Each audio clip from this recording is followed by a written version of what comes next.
Kejutan besar mewarnai hasil pekan ke-32 Liga Inggris musim ini. Manchester City kini berada dalam posisi yang bisa membuat Arsenal kembali gagal menjuarai Liga Inggris 2025-26 di pekan terakhir, jika skenario ini benar-benar terjadi. Tidak percaya? Lihat ini. Hanya 2 hari setelah kekalahan memalukan Arsenal di kandang dari AFC Bournemouth dengan skor 1-2, Manchester City justru menunjukkan performa yang berbanding terbalik dengan menghancurkan Chelsea di Stamford Bridge lewat kemenangan meyakinkan 3-0. Kemenangan tim asuhan Pep Guardiola itu bukan sekadar 3 poin biasa. Hasil tersebut memperkecil jarak dengan The Gunners sekaligus mengubah arah perebutan gelar, yang kini berada di tangan mereka sendiri. Lebih dari itu, City masih memiliki 1 laga tunda yang berpotensi menjadi penentu utama dalam perburuan trofi musim ini. Net Goal Plus kali ini akan mengulas bagaimana rangkaian hasil tersebut membentuk skenario dramatis di papan atas, serta peluang yang kini terbuka lebar bagi Manchester City untuk membalikkan keadaan. Simak kisahnya sampai tuntas.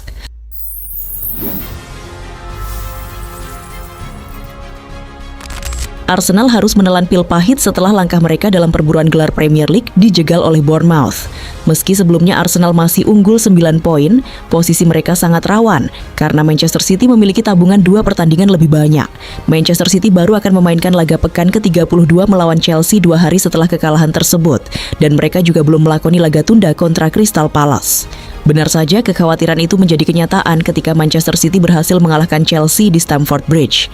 Sejak peluit kick-off dibunyikan, anak asuh Pep Guardiola langsung mengambil inisiatif serangan. Manchester City mencoba mengeksploitasi sisi lapangan melalui kedua sayap mereka untuk membongkar barisan belakang The Blues. Publik Stamford Bridge sempat bergemuruh pada menit ke-16 setelah Marc Cucurella sukses menggetarkan jala gawang Manchester City. Akan tetapi, sorak-sorai pendukung tuan rumah terhenti seketika. Wasit menganulir gol tersebut karena Cucurella sudah berada dalam posisi offside saat proses serangan berlangsung. Setelah 45 menit pertama yang membosankan di Stamford Bridge, muncul perasaan bahwa Arsenal mungkin bisa lolos begitu saja dari kekalahan 2-1 di kandang sendiri melawan AFC Bournemouth sehari sebelumnya. Namun Ryan Cherki memiliki ide lain. Penampilan luar biasa dari pemain nomor 10 Manchester City yang nyentrik itu menentukan jalannya babak kedua yang penuh energi, yang membuat Chelsea tertinggal jauh dan membuat para penggemar Arsenal sedikit gugup. Para pendukung City sempat merasa cemas di babak pertama, tetapi ketika Jeremy Doku mencetak gol ketiga, suasana langsung berubah. Ada banyak alasan mengapa penggemar Arsenal mulai merasa khawatir terhadap kebangkitan City. Namun setelah penampilan hari ini, sorotan utama jelas tertuju pada sang playmaker yang mampu menghancurkan Chelsea. Cherki tampil sensasional. Ia menjadi sosok kunci dalam 2 momen terpenting pertandingan, memberikan umpan silang kepada Nico O'Reilly untuk gol pertama dan mengoper kepada Mark Guehi untuk gol kedua, yang membuat total assist Cherki menjadi 10 musim ini. Ia pun menjadi pemain pertama yang mencapai angka tersebut di musim debutnya di Liga Primer sejak 2015-16. Namun, kontribusinya tidak berhenti pada assist semata. Cherki melakukan jauh lebih dari itu. Dengan pergerakan bebas di seluruh lebar lapangan, ia mengambil alih kendali permainan setelah jeda dan hampir seorang diri mengubah pertandingan yang sebelumnya berjalan membosankan dan seimbang menjadi kemenangan dominan bagi Manchester City. Berdasarkan performa tersebut, Cherki berpotensi menjadi kartu AS bagi Manchester City dalam perebutan gelar. Ia adalah tipe pemain yang mampu menciptakan perbedaan, mengubah hasil pertandingan, dan menyalakan percikan yang bisa membawa timnya meraih rangkaian kemenangan. Sesuatu yang sangat dibutuhkan untuk menggusur Arsenal dari puncak klasemen. Sementara itu, kekalahan Arsenal yang kurang meyakinkan 2-1 dari Bournemouth pada hari Sabtu semakin memperkuat narasi tersebut. Pertanyaan pun mulai muncul. Apakah Arsenal memiliki pemain dengan kebebasan dan kreativitas seperti Cherki? Di tengah meningkatnya tekanan, sosok seperti itu terasa semakin dibutuhkan.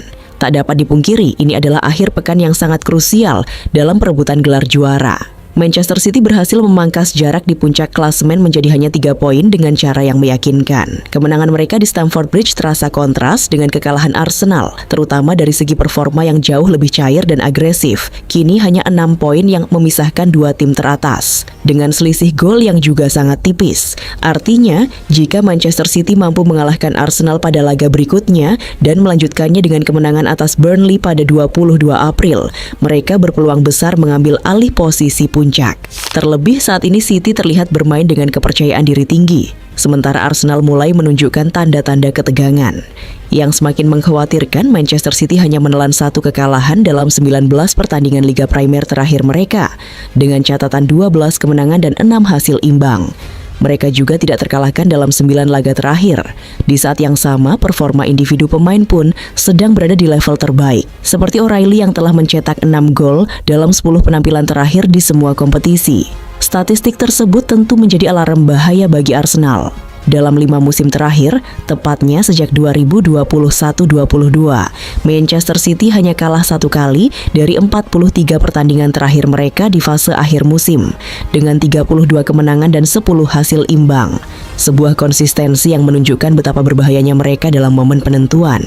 Meski demikian, Arsenal masih memegang kendali atas nasib mereka sendiri. Jika mampu meraih kemenangan pada laga berikutnya, Manchester City masih membutuhkan hasil sempurna di 6 pertandingan tersisa untuk benar-benar mengejar selisih 6 poin. Skenario buruk mulai membayangi Arsenal dengan sisa 6 laga bagi asuhan Arteta dan 7 laga bagi Manchester City. Hitung-hitungan poin kini semakin memanas. Jika Man City mampu menyapu bersih seluruh pertandingan tersisa, termasuk big match kontra Arsenal pada 19 April, maka mereka akan mengoleksi total 85 poin. Sementara itu, apabila Arsenal memenangkan 5 laga lainnya setelah kalah dari City, mereka juga akan menutup musim dengan jumlah poin yang sama, yakni 85. Jika kedua tim finish dengan poin identik, maka gelar juara Premier League akan ditentukan melalui selisih gol. Saat ini Arsenal masih unggul dengan selisih gol plus 38, sementara pasukan Pep Guardiola mencatatkan plus 35.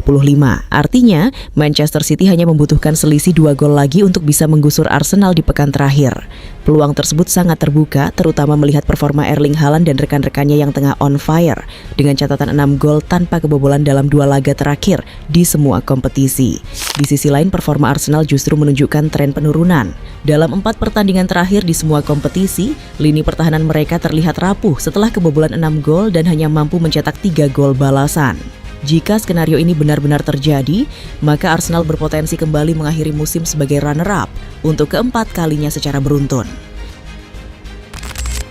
Dengan situasi yang semakin menekan di puncak klasmen, dalam beberapa pekan terakhir performa pasukan Pep Guardiola memang menunjukkan grafik menanjak.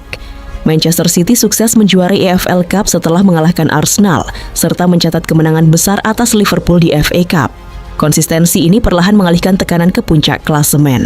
Namun Guardiola memilih untuk tidak larut dalam euforia. Ia justru menegaskan bahwa Arsenal masih menjadi tolok ukur utama. Mereka tim terbaik sejauh ini. Konsistensi mereka luar biasa, ujarnya. Ia juga menambahkan bahwa mengalahkan Arsenal sekali saja sudah menjadi tantangan besar, apalagi jika harus melakukannya dalam waktu yang berdekatan. Meski begitu, Guardiola mengingatkan bahwa momentum bisa berubah kapan saja. Sejarah menjadi sumber kepercayaan diri bagi City, yang dalam beberapa musim terakhir kerap melesat di bulan April, fase krusial dalam perebutan gelar. Faktor mental pun disebutnya sebagai kunci, dengan hubungan saling mendukung antara pelatih dan pemain menjadi fondasi utama. Kami saling mendorong untuk menjadi lebih baik.